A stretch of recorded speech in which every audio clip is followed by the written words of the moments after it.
लगातार आप सभी को मैं करंट अफेयर्स के टॉपिक्स करवा रहा हूं और ये टॉपिक्स आपकी प्रारंभिक परीक्षा के लिए रामबाण साबित होंगे।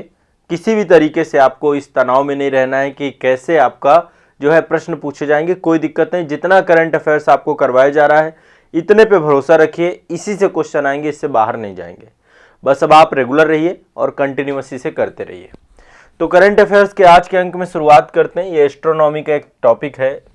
आपको पता है कि सूर्य और सौर मंडल में नवग्रह हैं जो कि सूर्य के चारों तरफ जो है चक्रण कर रहे हैं। तो ऐसे में यहाँ पे सबसे नज़दीक बुध है और फिर एक क्रम है आपका, बुध है, शुक्र है, पृथ्वी है, फिर मंगल है, बृहस्पति है, शनि है ना। तो टोटल 8 ग्रह हैं। अभी प्लूटो ग्रह की श्रेणी से हट गया है। तो 3 फरवरी 2023 को एक नई घोषणा की गई। वैज्ञानिकों ने बताया कि बृहस्पति के 12 नए उपग्रह हैं। उपग्रह मतलब जैसे चंद्रमा होते हैं ना, प्राकृतिक उपग्रह। एक तो प्राकृतिक, जैसे पृथ्वी के पास एक ही उपग्रह है आपका चंद्रमा, जिसे हम कहते हैं मून कहते हैं, वैसे ही अभी बृहस्पति के 12 नए उपग्रह मिले हैं, 12 नए मून्स मिले हैं। और इसके साथ ही बृहस्पति के कुल उपग्रहों की संख्या 95 हो गई है।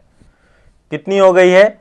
95। ये सबसे बड़ा ग्रह है सौरमंडल का हमारा, ठीक है। तो ये एक मतलब आप सोच सकते हैं कि इसके चारों तरफ 95 उपग्रह चक्रण कर रहे हैं। 95 उपग्रह, 95। अभी ये तो पूरी जानकारी अभी धीरे धीरे वैज्ञानिक खोज लगा रहे हैं।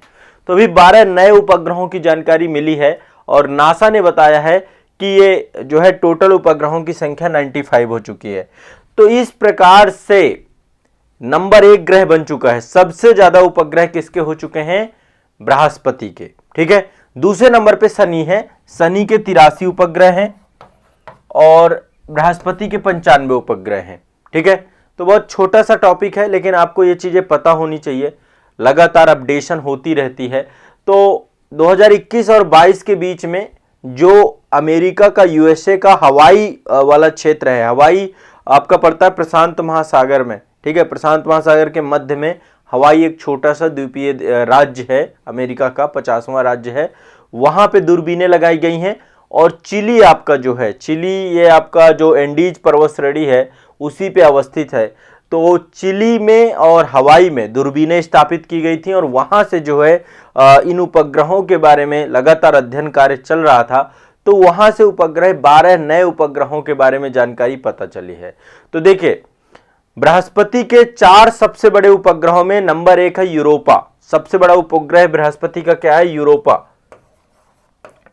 सबसे बड़ा है यूरोपा। मतलब बृहस्पति के उपग्रह टोटल तो 95 उपग्रह हो गए। इसके कितने हो गए हैं? 95 उपग्रह, जिसमें से सबसे बड़ा यूरोपा है, दूसरा है गैनीमीड और तीसरा है कैलिस्टो। ये मतलब कुछ आपके बड़े उपग्रह के तौर पे हैं।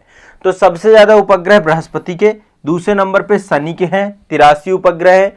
फिर यूरेनस का नंबर आता है, यूरेनस के 27 हैं आपके। फिर नेपच्यून के 14 हैं। फिर मंगल है, मंगल के 2 हैं, पृथ्वी के 1 हैं। तो पृथ्वी की यदि हम क्रम देखें कि पृथ्वी किस नंबर पे आती है, 6ठे नंबर पे आती है। पृथ्वी पे पास केवल 1 मून है, 6वें नंबर पे आती है। शुक्र के कोई उपग्रह नहीं है, 0 उपग्रह। शुक्र और बुध इनमें उपग्रह नहीं है, ठीक है, ध्यान रखना है। क्लियर है, स्पष्ट है। जो प्लूटो है, प्लूटो को अब ड्राफ्ट प्लैनेट में डाल दिया गया, क्षुद्र ग्रह में, बौने ग्रह में डाल दिया गया है। प्लूटो को ग्रहों की श्रेणी के अंतर्गत हटा दिया गया है। तो पहले बृहस्पति है, फिर शनि है, फिर यूरेनस है, फिर नेपच्यून है, ठीक है। यूरेनस के मतलब 95 तो आपके बृहस्पति के हैं, 83 आपके शनि के हैं, 27 आपके जो है वो है यूरेनस के 27 और नेपच्यून के हैं आपके 14, ठीक है। तो एक तो ये याद रखिएगा, इससे जुड़ा हुआ कुछ भी पूछता है तो सौरमंडल के सर्वाधिक चंद्रमा वाला ग्रह कौन सा बन गया है आपका? फरवरी 2023 में टोटल 95 है आपके, 95, ठीक है। 12 नए उपग्रह आपके जोड़े गए हैं और ये आपका बन गया है बृहस्पति। ये आपका बन गया बृहस्पति, ठीक है। चलो आगे बढ़ते हैं, नेक्स्ट अगली न्यूज पे चलते हैं। अगला ये वाला क्लियर होता गया, एक एक क्लियर करते जाना है।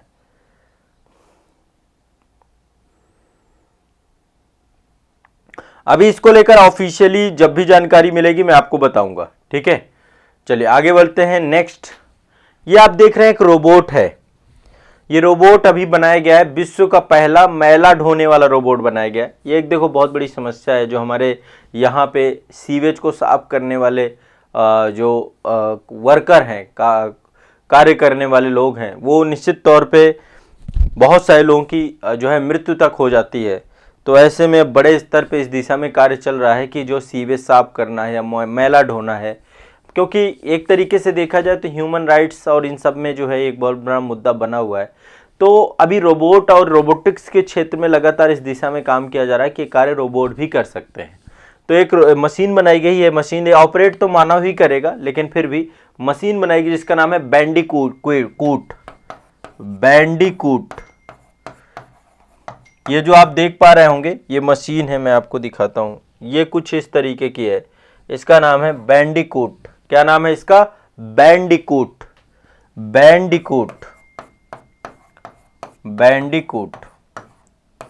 ये मशीन है आपकी। बैंडिकूट विश्व का पहला मैला ढोने वाला रोबोट बना है। फरवरी 2023 में केरल सरकार के द्वारा, केरल सरकार ने इसको बनाया है। किसने? केरल गवर्नमेंट, ठीक है। केरल सरकार के द्वारा विश्व के पहले मैला ढोने वाले रोबोट बैंडिकूट का अनावरण किया गया है। तो ये एक जो है गुरुवायूर सीवरेज परियोजना के तहत इसको शामिल भी किया गया है। एक केरल में चल रही परियोजना गुरुवायूर सीवरेज परियोजना चल रही है, ठीक है। तो केरल में जितने भी जो सीवेज के मेन होल्स बनाए गए हैं उनकी सफाई के लिए रोबोटिक्स का प्रयोग किया जा रहा है, अनुसंधान। तो ये भारत का पहला राज्य भी बन गया है जो कि रोबोट के माध्यम से सीवेज की सफाई करेगा। तो भारत का पहला राज्य है ये, भारत का प्रथम राज्य बन गया है जो कि सीवेज की सफाई किससे करेगा? रोबोट के माध्यम से करेगा, ठीक है। तो ये भी ध्यान रखिएगा।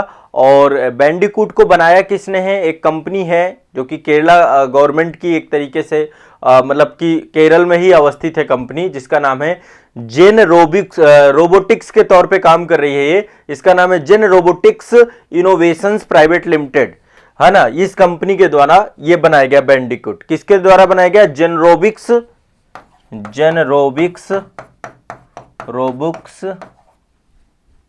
रोबोटिक्स प्राइवेट लिमिटेड, इस कंपनी के द्वारा, केरल की ही कंपनी है ये आपकी, इस कंपनी के द्वारा ये डेवलप किया गया है, ठीक है। और केरल सरकार ने अपनी परियोजना में इसको सम्मिलित किया है। तो ये आपको बहुत इंपॉर्टेंट है। रोबोट अब लगातार भारत के हर राज्य तक ये पहुंचेगा। तो लगभग जो सतत विकास लक्ष्य हैं उस दिशा में भी ये पूरा प्रयास करेगा। सतत विकास लक्ष्यों के लिए भी ये कार्य योजना के तहत जुड़ा हुआ है। सतत विकास लक्ष्य जो आपके हैं, सतत विकास लक्ष्य, जो आपके सतत विकास लक्ष्य हैं, सतत विकास लक्ष्य को लेकर के ये आपको पूरा का पूरा लगभग 9 लक्ष्यों को पूरा करता है ये। अब देखो इससे क्या होगा? अच्छा स्वास्थ्य होगा, जो लोग हैं, है ना, अच्छा स्वास्थ्य होगा, स्वच्छता रहेगी, सफाई रहेगी, ठीक है। इससे जो है बड़े स्तर पे जो है असमानता में कमी आएगी, संवहनीय शहर बनेंगे, सफाई रहेगी, तो बहुत सारी चीज़ें इससे जुड़ जाएंगी। तो ये आपका एक बैंडिकूट के बारे में आपको ध्यान रखना है कि ये विश्व का पहला मैला ढोने वाला रोबोट है। केरल सरकार के द्वारा इसका अनावरण किया गया है। अगली खबर पे जाते हैं। देखिए अगली खबर, ये भारत सरकार के द्वारा हाइड्रोजन मिशन आपका चलाया जा रहा है, ठीक है। राष्ट्रीय हाइड्रोजन मिशन चलाया जा रहा है। क्या चलाया जा रहा है? राष्ट्रीय हाइड्रोजन मिशन चलाया जा रहा है आपका। राष्ट्रीय हाइड्रोजन मिशन उद्देश्य यही है एक अल्टरनेटिव एनर्जी के तौर पे हाइड्रोजन को लेकर के आना जो कि पर्यावरण के अनुकूल हो। तो प्रधानमंत्री नरेंद्र मोदी जी के द्वारा 2047 तक भारत को एक ऊर्जा स्वतंत्र यानी एनर्जी इंडिपेंडेंट कंट्री के तौर पे बनाना है। टारगेट कितना बनाया गया है? 247 तक कि भारत क्या बन जाए? ऊर्जा स्वतंत्र देश बन जाए, आत्मनिर्भर बन जाए ऊर्जा को लेकर के, ठीक है। अब जैसे पेट्रोल है, हम बाहर से आयात करते हैं, तो अब धीरे धीरे पेट्रोलियम, जीवाश्म ईंधन, इनके विकल्प के तौर पे हाइड्रोजन का प्रयोग किया जाने लग जाए। हाइड्रोजन क्या है? पूरी तरीके से कोई भी कार्बन एमिशन नहीं करता है, पर्यावरण के अनुकूल है। तो भारत का जो लक्ष्य है कि 2070 तक हम भारत को कार्बन न्यूट्रल बना देंगे, उस दिशा में ये सबसे ज्यादा बड़ी कार्य योजना बनेगी, ठीक है। तो 2070 में हम शुद्ध शून्य उत्सर्जन करने का लक्ष्य हमने बनाया है। तो राष्ट्रीय ग्रीन हाइड्रोजन मिशन जो आपका ये स्टार्ट किया गया है, कब स्टार्ट किया जा रहा है इसको? राष्ट्रीय ग्रीन हाइड्रोजन मिशन 4 जनवरी 2023 को प्रधानमंत्री की अध्यक्षता वाली केंद्रीय मंत्रिमंडल के द्वारा जो है राष्ट्रीय ग्रीन हाइड्रोजन मिशन को क्या दी गई? मंजूरी प्रदान की गई। कितना मंजूरी प्रदान की गई? 2000, ठीक है। राष्ट्रीय ग्रीन हाइड्रोजन मिशन को मंजूरी दी गई 4 जनवरी 2023 को। इसके लिए टोटल 19,744 करोड़ रुपए रखे गए कि भाई इतना पैसा हम खर्च करेंगे। 44 करोड़ रुपए इस परियोजना के लिए मंजूरी दी गई कि भाई इतना पैसा खर्च किया जाएगा। और इसके तहत आने वाले समय पे हम क्या करेंगे? 5 million metric ton green hydrogen उत्पादन क्षमता को विकास करने का प्रयास रहेगा। कितना? 5 मिलियन मीट्रिक टन, ये ध्यान रखने का। इतनी जो है हमें क्या करना है? हरित हाइड्रोजन क्षमता को डेवलप करने का काम करना है।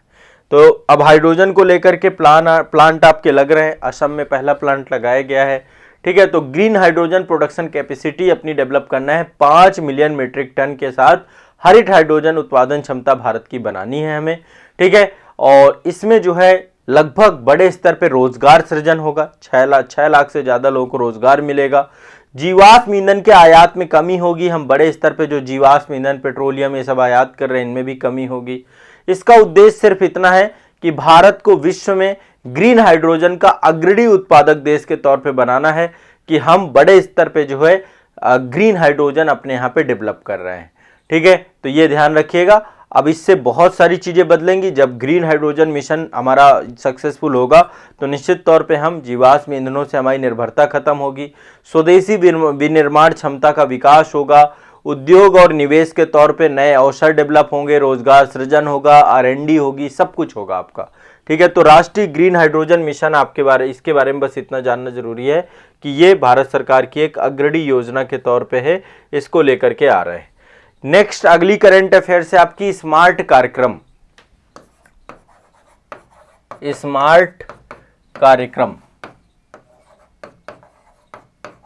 अब ये क्या है स्मार्ट कार्यक्रम? स्मार्ट लोगों का स्मार्ट कार्यक्रम। स्मार्ट कार्यक्रम का इसका फुल फॉर्म है scope for main stream Ayurveda research in teaching professionals. Scope for main stream Ayurveda research and teaching professionals, ठीक है। इसी का फुल फॉर्म, स्मार्ट का फुल फॉर्म है आपका ये है। स्मार्ट प्रोग्राम लॉन्च किया गया है आपका बूस्ट करने के लिए रिसर्च एंड डेवलपमेंट आयुर्वेदा के क्षेत्र में। तो सबसे पहली बात दिमाग में बैठाना है कि आपका ये स्मार्ट कार्यक्रम किससे जुड़ा हुआ? आयुर्वेदा के विकास से जुड़ा हुआ। किससे जुड़ा हुआ? आयुर्वेद से। यानी कि ये आपका एक तरीके से आयुर्वेदा, मतलब सिंपल सा बात है, ये आपका जो है जो हमारी चिकित्सा पद्धति है उसी को बूस्ट करना है। जो ट्रेडिशनल चिकित्सा पद्धति है उसको बूस्ट करना है, ठीक है। तो स्मार्ट कार्यक्रम आपका चालू किया गया है। अब ये कब चालू किया गया है? 2 जनवरी 2023 को देश में आयुर्वेद के क्षेत्र में अनुसंधान एवं विकास को बढ़ावा देने के लिए स्मार्ट कार्यक्रम प्रारंभ किया गया है, ठीक है। क्या चालू किया गया? स्मार्ट कार्यक्रम प्रारंभ किया गया। किसके लिए? आयुर्वेद के लिए। आयुर्वेद के लिए, ठीक है। ये दिमाग में बैठा के चलना है। एक संस्था आपकी, देखिए भारतीय चिकित्सा प्रणाली जितनी भी हैं उन सभी के लिए आपको पता है आयुष मंत्रालय बनाया गया है, ठीक है। इनके लिए एक राष्ट्रीय आयोग भी बनाया गया, national commission for Indian system for medicine, ठीक है। एक संस्था बनाई गई आपको जिनका फुल फॉर्म जिसको बोलते हैं हम NCISM, ये आपका बनाया गया है। ये क्या है आपका NCISM? National commission for Indian system of medicine, ठीक है। और केंद्रीय आयुर्विज्ञान अनुसंधान परिषद है आपकी CCRAS। ये दोनों जो है इसको लेकर के बढ़ावा देंगी, इस पे काम करेंगी। संयुक्त तौर पे इन्हीं दोनों के द्वारा प्रारंभ किया गया है national commission for Indian system of medicine. और दूसरी है आपकी CCRA, ठीक है, RAS। CCRAS का फुल फॉर्म है सेंट्रल काउंसिल, हाँ, इसका फुल फॉर्म है central council for research in Ayurvedic science, ठीक है। फिर से एक बार बता रहा हूं, सेंट्रल काउंसिल रिसर्च इन आयुर्वेदा साइंस, ठीक है। ये आपको ध्यान रखना है। ये दोनों के द्वारा संयुक्त तौर पे स्मार्ट कार्यक्रम चलाया गया है। किस क्षेत्र के तौर पे है आपका? ये दोनों संस्थाएं, और ये दोनों किसके अंतर्गत काम करती हैं? आयुष मंत्रालय के अंतर्गत। ये दोनों आयुष मंत्रालय के अंतर्गत काम करती हैं। आयुष मंत्रालय के अंतर्गत ये दोनों काम कर रही हैं, दोनों संस्थाएं, ठीक है, NCISM और CCRAS, ठीक है। और इनके द्वारा जो स्मार्ट कार्यक्रम चालू गया है, स्मार्ट कार्यक्रम का मतलब है score for main streaming Ayurveda research teaching and professionals, ठीक है। तो ये आपका R&D आयुर्वेदा के क्षेत्र पे स्मार्ट कार्यक्रम शुरू किया गया है। दिमाग में बैठा लेना है, 3-4 बार बता चुका है एक ही बात को। अगला चलते हैं नेक्स्ट। हाँ, ये आयुर्वेदिक पद्धतियां जो आपके घरेलू उपचार से जुड़ी हुई चीजें हैं, और साथ ही इसको वैज्ञानिक तरीके से इस पे डेवलपमेंट कार्य करना है। अगला चलते हैं नमामि गंगे परियोजना। ये यूनाइटेड नेशन के द्वारा जो है नमामि गंगे कार्यक्रम को जो है एक मिशन मोड पे चालू किया गया है। तो जून 2014 में केंद्र सरकार के द्वारा एक फ्लैगशिप कार्यक्रम आपको पता है कि चालू हुआ था। ये कार्यक्रम है नमामि गंगे परियोजना। उद्देश्य क्या है? गंगा और उसकी सहायक नदियों को स्वच्छ करना, ठीक है। गंगा और मतलब दो बड़े उद्देश्य हैं नमामि गंगे के। कब स्टार्ट हुआ था? 2014 में ये कार्यक्रम। गंगा हमारे उत्तर भारत की एक तरीके से आपको पता है कि एक तरीके से प्राण है। तो एक तो है गंगा नदी पे जो प्रदूषण हो रहा है उस प्रदूषण को खत्म करना, दूसरा गंगा नदी का संरक्षण करना, उसका पुनरुद्धार करना। तो सेंट्रल गवर्नमेंट की 100% परियोजना है आपकी ये, और ये आपकी 31 मतलब जून 2014 से लेकर 31 मार्च 2021 तक जो है लगातार एक लक्ष्य बनाया गया था कि गंगा नदी को स्वच्छ करेंगे। अभी इस पे कार्य योजना चल रही है, मतलब लगातार इस पे काम चल रहा है। और अभी जो है नमामि गंगे मिशन 2.0 यानी इसका दूसरा संस्करण भी चालू कर दिया गया है 2023 से। 2014 से लेकर 2021 तक पहले चरण की अवधि थी इसकी, तो वो पूरी भी हो चुकी है। और अभी नमामि गंगे मिशन द्वितीय स्टार्ट हो चुका है। नमामि गंगे मिशन सेकंड ये भी स्टार्ट कर दिया गया सरकार के द्वारा। नमामि गंगे मिशन 2000 ये आपका स्टार्ट हुआ है 31 मार्च 2000 वो माफ करिएगा फरवरी 2023 में। फरवरी 2023 में आपका नमामि गंगे द्वितीय भी प्रारंभ हो चुका है। अब जो इसको लेकर के खबर है कि 13 दिसंबर 2022 को संयुक्त राष्ट्र के द्वारा गंगा नदी पुनरुद्धार नमामि गंगे मिशन को इन्होंने क्या किया है? प्राकृतिक विश्व को पुनर्जीवित करने वाले विश्व की 10 सबसे बड़ी पहलों में शामिल किया है। आप खुद सोचिए, गंगा नदी का पुनरुद्धार करना है तो विश्व की 10 सबसे बड़ी परियोजनाओं में से एक परियोजना के तौर पे नमामि गंगे को भी पहल को भी शामिल किया गया है। ध्यान रखिएगा, मॉन्ट्रियल एक जगह है कनाडा में, वहां पर जैव विविधता का COP15 हो रहा था आपका, ठीक है। इसके बारे में बता चुका हूं, COP15 के बारे में आपको जैव विविधता समय पर बैठक चल रही थी। उसी बैठक में नमामि गंगे परियोजना को विश्व की 10 पहलों में से संयुक्त राष्ट्र संघ ने सम्मिलित किया है, ठीक है। ध्यान रखिएगा, ये भी बहुत इंपॉर्टेंट है। क्लियर है सभी को? हाँ, सभी को क्लियर है ये? तो नमामि गंगे मिशन को एक फ्लैगशिप कार्यक्रम के तौर पे यूनाइटेड नेशन ने विश्व की सबसे बड़ी प्राकृतिक किसी भी भूभाग को सम्मिलित करने के लिए जो है इसको सम्मिलित किया है। अब इस घोषणा से क्या होगा? संयुक्त राष्ट्र भी इसको प्रोत्साहित करेगा, सलाह देगा, फाइनेंस करेगा। और संयुक्त राष्ट्र पर्यावरण कार्यक्रम जो यूनाइटेड नेशन एनवायरनमेंट प्रोग्राम ही है, और संयुक्त राष्ट्र आपका खाद्य पहल जो आपका United nation food and agriculture, ठीक है, इन सब के द्वारा भी इसको सपोर्ट किया जाएगा, ठीक है। तो ध्यान रखिएगा, अब ये परियोजना आपकी 2030 तक का इसका लक्ष्य है। नेक्स्ट लक्ष्य इसका क्या है? 2021 से लेकर 2030 तक इसको हमें पूरा करना है, ठीक है। तो नमामि गंगे परियोजना में लगातार कार्य योजना चल रही है, ठीक है। चलिए आगे बढ़ते हैं नेक्स्ट, ठीक है। नमामि गंगे परियोजना के बाद अगला है करंट अफेयर्स का टॉपिक। हाँ, अगला टॉपिक है भारत का सबसे बड़ा तरल अपशिष्ट उपचार संयंत्र बनाया गया है, ठीक है। तरल अपशिष्ट मतलब जैसे जो पानी होता है, पानी अपवाह, घरों से पानी निकलता है, शहरों का पानी होता है, उद्योगों का पानी होता है, तो जो जल होता है आपका तरल अपशिष्ट, और मानव गतिविधियों के द्वारा भी बहुत सारा दूषित जल निकलता है, तो इसी को हम सीवेज कहते हैं। क्या कहते हैं? इसी को हम सीवेज कहते हैं। सीवेज में आपका तरल अपशिष्ट आता है, ठीक है, चाहे वो औद्योगिक तौर पे तरल अपशिष्ट हो और चाहे वो मानव द्वारा उत्पन्न किया गया तरल अपशिष्ट हो। जल दूषित जल जो आपका होता है वही आपका सीवेज के अंतर्गत आता है। तो इसको हम आमतौर पे 3 भागों में बांटते हैं।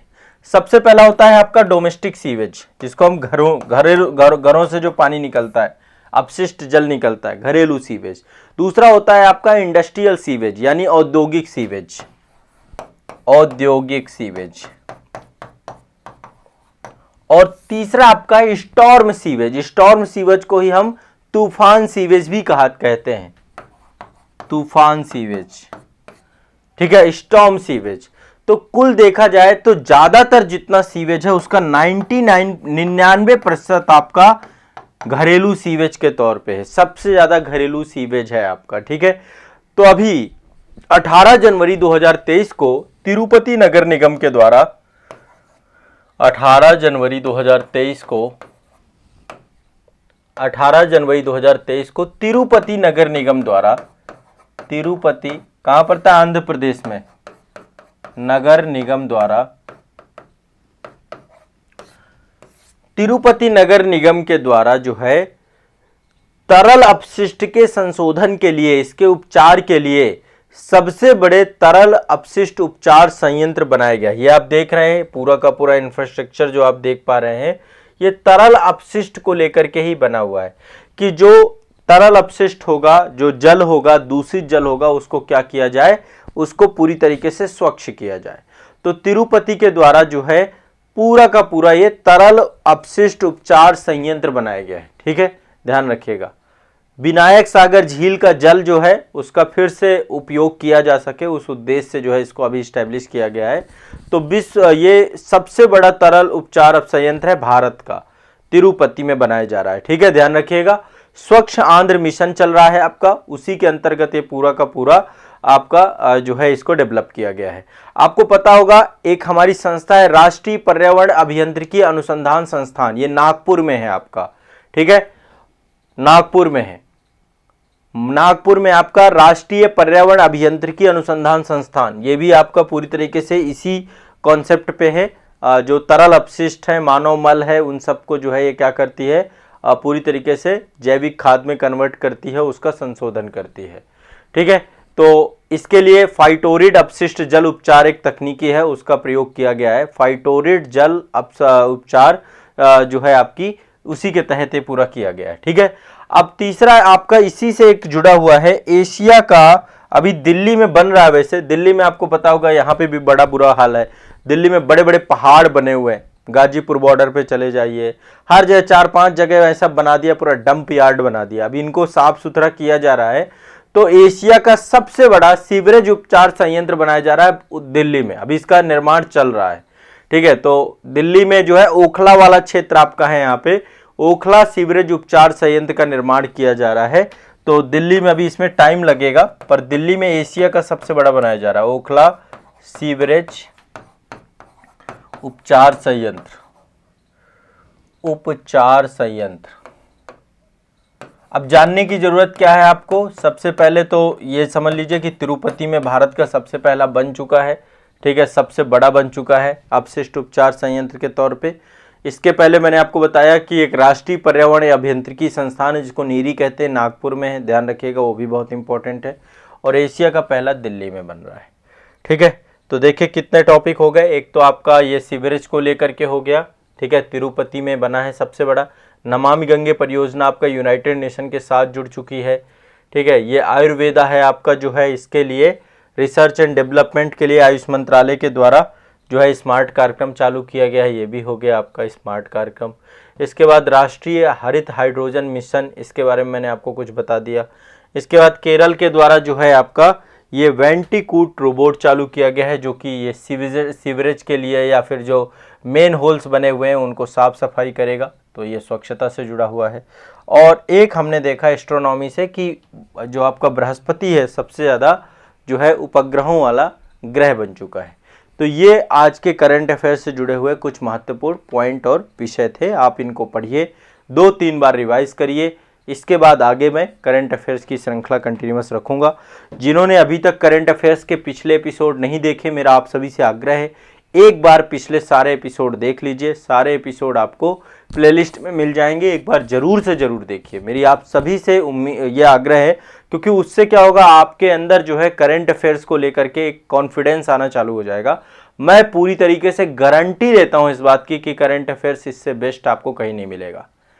ये वो करंट अफेयर्स एग्जाम हॉल पे छपे हुए मिलेंगे आपको, ठीक है। Most important current affairs select करके मैं आपको दे रहा हूं, तो आपके एग्जाम के लिए सबसे इंपॉर्टेंट चीज है, आप लोग इसलिए इस पे पूरा भरोसा कर सकते हैं, ठीक है। चलिए।